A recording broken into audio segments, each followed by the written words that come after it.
finding information. I know you still have your ears on the ground when it comes Then to you don't issues worry, of you don't worry, intelligence. you don't worry. So, what do you know that you would like to share with us on this matter? No, I think where they went is about 235 kilometers from Ouagadougou, which is called Titao.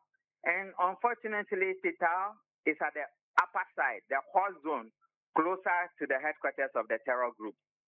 And in this particular case, unlike previously when they engage the terror groups, they ask them where you are coming from, and by ID, they ascertain that they are Ghanaians and they let them go.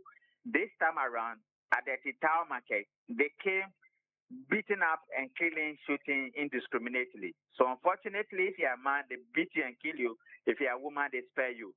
And this is what makes this particular attack different from what has happened in the previous time. So that is where we are. If I am the one providing the travel security risk assessment, I wouldn't advise. And we've always said that to the extent that Burkina Faso, Niger, Mali has become a high risk zone due to incidents of terror attacks, and you want to go there for trade or for holiday or for whatever reason, you will need to take personal security seriously, your safety guidance seriously, your travel risk security assessment seriously. And one way of doing it is to speak to the embassy people, that the embassy people have the capacity, they do, to provide travel warning and tell you guidance and where to go, where not to go. Particularly in the case of our aunties and sisters in this particular trade, they have done this trade for so long, and they have unionized heavy duty truck drivers there, and they could have spoken to them and they would have led the way. Unfortunately, this time around, we didn't do all these ones, and that is why we find ourselves at the unfortunate situation such as this one. I see. And do we know exactly how many Ghanaians were involved? From what we are hearing so far, the number keep on changing. This morning, my sources said they are about 5 to 7. After Saturday when it happened, my sources there confirmed that they are about 3 to 5, and these are drivers and loading boys.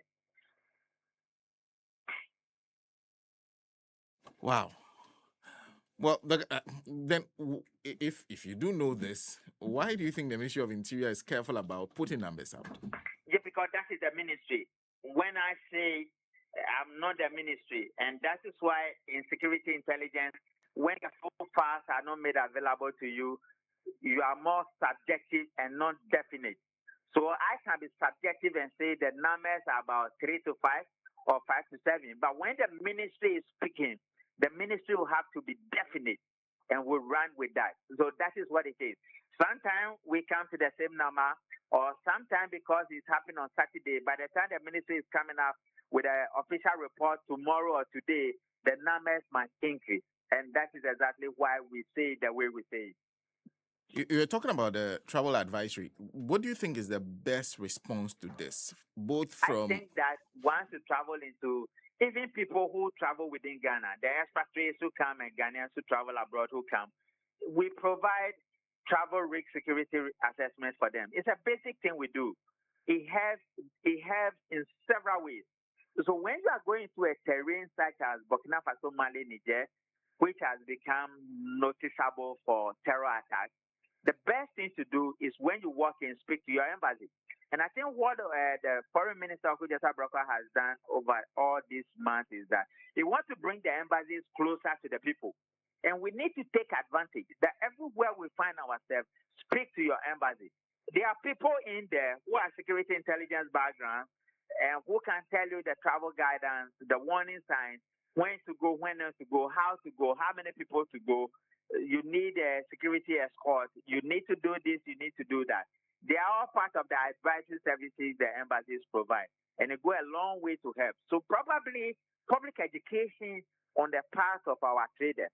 But I am also of the view that establish a centralized market at Bolga and Tamale, where the truck drivers can bring the tomato and onion through Paga, Boko, or Yendi. Because when these traders encountered the terrorists previously, they changed their route and they were going through Paga. They changed from Paga to Yendi, or empower the farmer to plant the seeds of the tomatoes, onion from Burkina Faso, Mali, Niger. That will reduce the travel risk negligibly and to the lowest minimum level. And our aunties and sisters who want to take part in this trade, which they have done for years, they may have some level of leverage in terms of security and safety. But this is a bigger sub-region issue. So, what responses are you expecting? Because now we have Ghanaians who have now been affected. We've not had an attack, but around us, virtually everybody has a problem. Definitely, yes. What we have done, people say we are lucky. Yeah, lucky is good, but our security agencies have worked very hard over the years. I'm aware of some counter-terrorism units of the Ghana police and all the other counter-terrorist units who have set up intelligence focal points across our borderline, and it helps them as first point of contact. They have also worked very hard with placement of military, BNI, all our security agencies being strategically planted at certain places to ensure that issues of terror do not happen, that our national sovereignty guarantees will be achieved, and security intelligence will always be made available for national decision-making purposes. So that is what we have done over the years, and it has helped. But, bro, this particular attack happened at 235 kilometers up north, which I wouldn't advise anybody to go anyway. And so, to the extent that it happened on the soil of Burkina Faso, it is the duty and the responsibility of the governor of Burkina Faso to deal with it. At the diplomatic level, intelligence could be shared. At the diplomatic level, and at the regional level, and at the governmental level, our people who are affected can be brought back home by the help of the embassy and the Burkina Bay officers. But all of us, ultimately, have to take our personal security seriously, irrespective of wherever we find ourselves. Thank you. Thank you very much. You're welcome. Well, Mr. Richard Kumado is a fraud and security consultant speaking to us on this issue. Like I said, the Ministry of Interior has provided us some skeleton information. There's some other information that is going around about exactly what happened. In fact, the journalist is